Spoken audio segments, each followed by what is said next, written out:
kurang paham juga ya Bu. Cuma kalau jelas saya tahu saya jarak 6 km dari mereka itu nggak boleh di lagi. Itu peringatan dari coba nyari tanah. Tapi kalau ada yang dekat saya juga berapa ya. Tapi ada mas kan kata Mbak Mari juga dulu juru kuncinya. Ada regenerasi. Ada, jadi sekarang itu sekarang anaknya Mbak Marijan. Siapa namanya? Bapak Asih. Nanti ada fotonya di pojok atas. Bapak Asih. Bapak Asih itu anaknya Mbak Marijan. Jadi juru kunci itu turun temurun Pak. Ini ngeri juga ini ya, maksudnya itu Bahago. ini. Bahago itu ayah dari Mbak Marijan.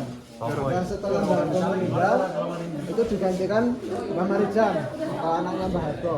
Terus Mbak Marijan gugur tahun 2010, digantikan sekarang digantikan lagi anaknya Bapak Asih. Mbak Marijan itu meninggalnya karena erupsi. Karena erupsi Pak, erupsi 2010 itu. Posisi sujud. Ya itu tuh kondisi pas. Tapi dulu cerita Mbak Marijan berapa kali erupsi rumahnya nggak tenang itu benar ya Mas? Itu tahun 94 itu erupsi yang itu juga cukup besar, tapi mengarah ke barat daya.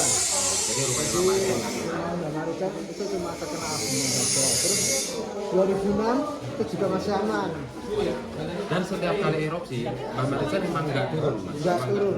Beliau nggak mau turun.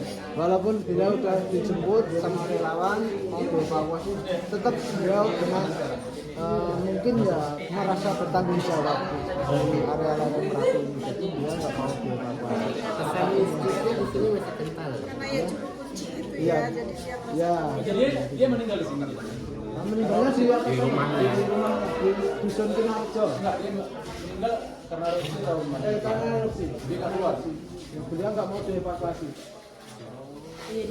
Ya mungkin ya merasa beliau itu merasa bertanggung jawab di area Saya minta buat jasadnya beliau lagi sujud.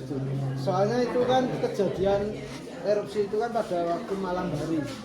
Itu kemungkinan beliau itu saat sholat tahajud. Nah, jadi saat sholat itu kemungkinan terus keterjang awan panas. Kalau ini lahar dingin. Ya, itu ada foto waktu terjadinya banjir lahar dingin Pak. Di Semen Gindol. Yang panas yang dingin sama bahaya.